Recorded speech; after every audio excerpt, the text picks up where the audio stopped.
एक बार एक पक्षी समुद्र किनारे था और अपनी चोंच में भर भर के समुद्र के पानी को निकाल के बाहर फेंक रहा था। बोला, इस समुद्र ने मेरे बच्चे डुबा दिए हैं, अब मैं इस समुद्र को नहीं छोड़ूंगा, मैं इसे सुखा कर रहूंगा। दूसरे पक्षी को उसकी बात पर हंसी आई। बोले, तुम खुद को देखो और इस समुद्र को देखो, इतने से हो तुम इतने बड़े समुद्र को सुखा भी सकते हो? ये संभव नहीं है मेरे भाई, अपना समय मत बर्बाद करो। तो उस पक्षी ने कहा कि देखो, मैं क्या करूं या ना करूं उस पर मुझे सलाह नहीं चाहिए, अगर कुछ दे सकते हो तो मेरा साथ दो, वरना यहां से जाओ। उस पक्षी को लगा कि नहीं यार, अपने दोस्त का साथ देना चाहिए। वो भी आ गया, वो भी चोंच में भर के समुद्र का पानी निकालने लगा और बाहर फेंकने लगा। दोनों पक्षियों को देखकर कुछ और पक्षी आए, फिर कुछ और पक्षी आए, ऐसे करके हजारों पक्षी इकट्ठे हो गए। बस एक दूसरे से ये कह रहे थे कि सलाह नहीं, साथ दो, सलाह नहीं चाहिए, साथ चाहिए। अब भाई ऐसे लग रहा था जैसे सारे ब्रह्मांड के पक्षी एक जगह इकट्ठे हो गए हैं और वो समुद्र को सुखाने में लग गए हैं। ऐसे में पक्षियों में जो सबसे श्रेष्ठ कहे जाते हैं भगवान विष्णु के वाहन गरुड़, उन्होंने सोचा कि मैं भी अपने पक्षी भाइयों का साथ दूंगा। उन्होंने भगवान विष्णु से अनुमति मांगी कि मुझे जाने दीजिए, मुझे ये काम करना है।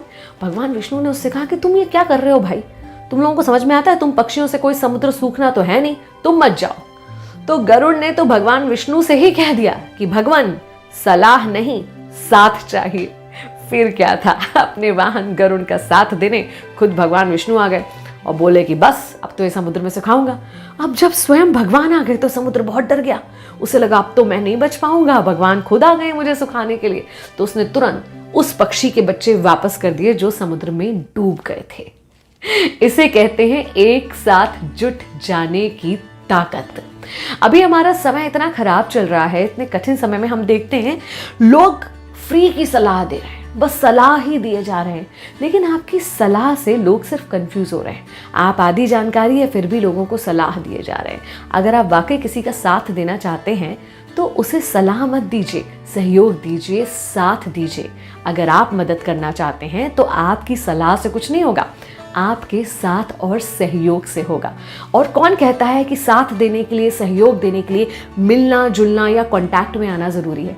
आप दूर रहकर भी जिस तरह से हो सके हर किसी का साथ दे सकते हैं। तो आज की जो ज़रूरत है वो है एक दूसरे का साथ। भले आप किसी व्यक्ति को जानते हो या ना जानते हो, जहाँ आप हैं वहाँ रहते हुए, वहाँ बैठे हुए कैसे उसका साथ दे सकते हैं, इस पर विचार कीजिए। जब हम सब साथ होंगे तो बदलाव जरूर आएगा। मैं हूं विनी, चलो आज कुछ अच्छा